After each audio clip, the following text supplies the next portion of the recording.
Hey, go get it, get it, get it, get it, get it, get it, get it, get it. That's Hunter doing what he does best. Good boy. And this is his son in competition, Maverick. One Maverick I can't control. He's kind of crazy. Those two are handled by another father and son, Mike and Brandon. The four compete around the nation in dock dogs. 7-year-old Hunter, usually handled by Brandon, averages around 21 feet a jump. 1-year-old Mav and Mike get around 19 feet. The whole family is deeply involved now, and how they got into it is kind of a funny story. And my wife just signed me up and didn't tell me, and then all of a sudden she's like, yeah, you're gonna go down and jump your dog down there. I'm like, oh, cool. Barb signed Mike up for an open event in Clayton because she was sick of hearing him talk about dock dogs on TV. He's like, are you serious? I go, yeah. So he was a little nervous, but... Mike and Hunter did great at the event. Brandon got involved. Mav was born, and here we are. And the best part of traveling around the country... It was father and son against father and son. And Brandon isn't really shy about who won the first time. That would be me. And Dad was a little bit proud, but a little bit disturbed. Brandon is on the injured reserve list right now after a soccer injury, but he should be back by the World Championship in Iowa next month.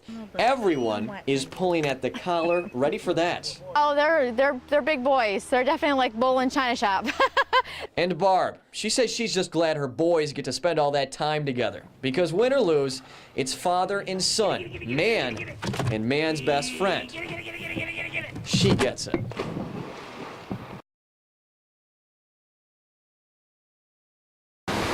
A street cracked and destroyed like a broken dinner plate. Everything just cut loose. And now crews are working to rebuild a road where there's a 15-foot deep crater, yesterday known as North Street. No sewer, no water, no nothing. Radar indicates up to 7 inches of water fell in a course of 3 hours yesterday, turning a 4-foot wide creek into an overflowing and raging river. Once it started coming down off the hill, it plugged that culvert. When it come over the road, that's all it takes. And all of a sudden, the whole road was gone. It's hard to believe that this is the middle of what used to be North Street. Last night, excavators came through and dug this trench in the middle of the street, hoping to divert the water and save houses. Sewage pipes under the street are broken, but crews believe the water main is all right. All homes are still standing, but there is significant water damage in most. Not good for anyone without flood insurance. I did when I bought my house. We tried to get flood insurance because of the stream up top, and they told us that we weren't able to get it because we didn't live in a floodplain.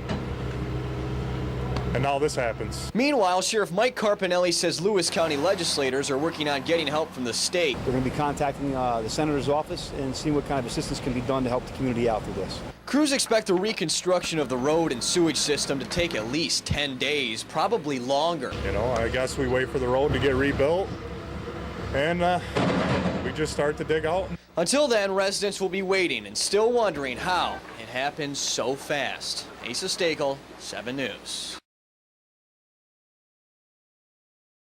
Carthage Central student 15-year-old Derek Holton died on Sunday morning in the town of Denmark. Police say Holton was struggling for breath and in obvious life-threatening distress after an overdose on drugs, and no one helped. Police think Holton died on the couch around 1 a.m., and the 5 females around him waited until 6 a.m. to call for help.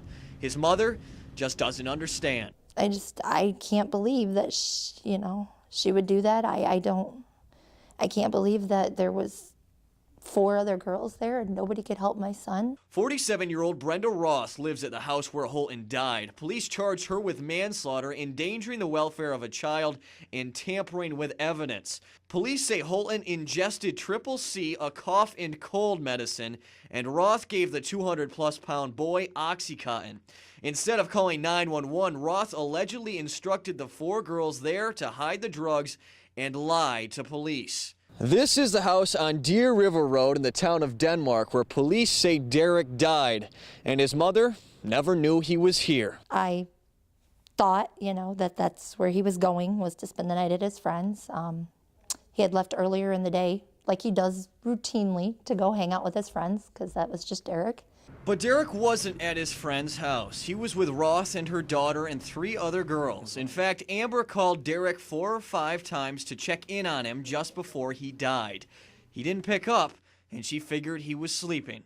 And I don't want anybody to remember him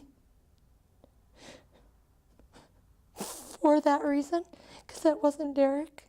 That was not something he did. Ross has been in trouble several times with Carthage police. In 2010, she was arrested for allegedly throwing an underage party with pot and alcohol at her old house in Carthage.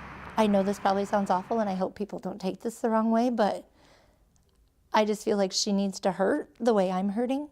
I mean, I hope she pays for everything she's done to my child, to anybody else's child. Derek was big into JV wrestling, football, and weightlifting. Carthage administration say they will continue to teach about the dangers of drugs, even trying it just once. We address drugs as a problem on a daily basis. So we're going to continue to do what we do with education. The key is education. There will be a preliminary hearing for Ross in the town of Denmark court at 9 a.m. on Tuesday. She's still in Lewis County Jail on $20,000 bail. Amber's hoping everyone could wear orange to school on Monday to remember Derek and remember him for the kid he was and not just one mistake he made. Asa Stackel, 7 News.